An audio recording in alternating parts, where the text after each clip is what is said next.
What is a modifier in CPT coding? Modifiers എന്ന് പറയുമ്പോഴത്തേനും നമുക്ക് ഒരുപാട് ഡൗട്ടുള്ള ഒരു ടോപ്പിക്കാണ്. എന്താണ് മോഡിഫയർ?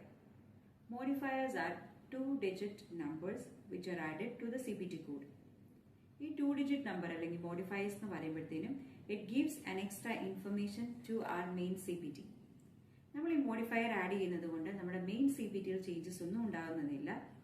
അതേസമയം നമ്മളൊരു എക്സ്ട്രാ ഇൻഫർമേഷൻ പാസ് ചെയ്യുകയാണ് നമ്മുടെ ക്ലെയിം സബ്മിറ്റ് ചെയ്യുമ്പോഴും അല്ലെന്നുണ്ടെങ്കിൽ ലൈക്ക് നമ്മൾ ഡയറക്ട്ലി പേഷ്യന്റിന് പ്രൊവൈഡ് ചെയ്ത സർവീസസിന് വേണ്ടി ക്ലെയിം സബ്മിറ്റ് ചെയ്യുമ്പോൾ അതുപോലെ തന്നെ റീഇംബേഴ്സ്മെന്റ് ക്ലെയിംസ് സബ്മിറ്റ് ചെയ്യുമ്പോഴും നമ്മൾ ചെയ്ത സർവീസസിന്റെ അഡീഷണൽ ഇൻഫർമേഷൻ പ്രൊവൈഡ് ചെയ്യാൻ വേണ്ടി നമ്മൾ യൂസ് ചെയ്യുന്ന two-digit കോഡ്സ് ആണ്.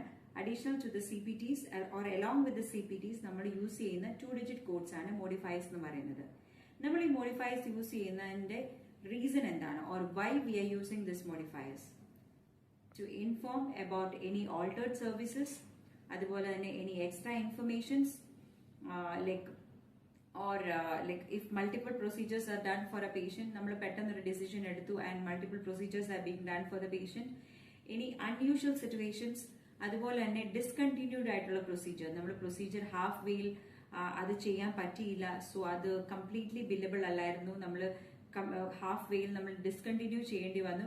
ഇങ്ങനെയുള്ള സിറ്റുവേഷൻസിൽ നമുക്ക് അഡീഷണൽ ഇൻഫർമേഷൻ നമ്മുടെ മെയിൻ CPT അല്ലെങ്കിൽ പ്രൊസീജിയർ ഓർ സർവീസിന്റെ കൂടെ തന്നെ നമ്മൾ അഡീഷണൽ ആയിട്ട് നമുക്ക് പ്രൊവൈഡ് ചെയ്യേണ്ട ഇൻഫർമേഷൻ നമ്മുടെ ഇൻഷുറൻസ് പേയറിനെ അറിയിക്കാൻ വേണ്ടി നമ്മൾ യൂസ് ചെയ്യുന്ന ടൈപ്പ് ഓഫ് ഡിജിറ്റ്സ് അല്ലെങ്കിൽ കോഡ്സ് ആണ് നമ്മുടെ മോഡിഫയേഴ്സ് എന്ന് പറയുന്നത്.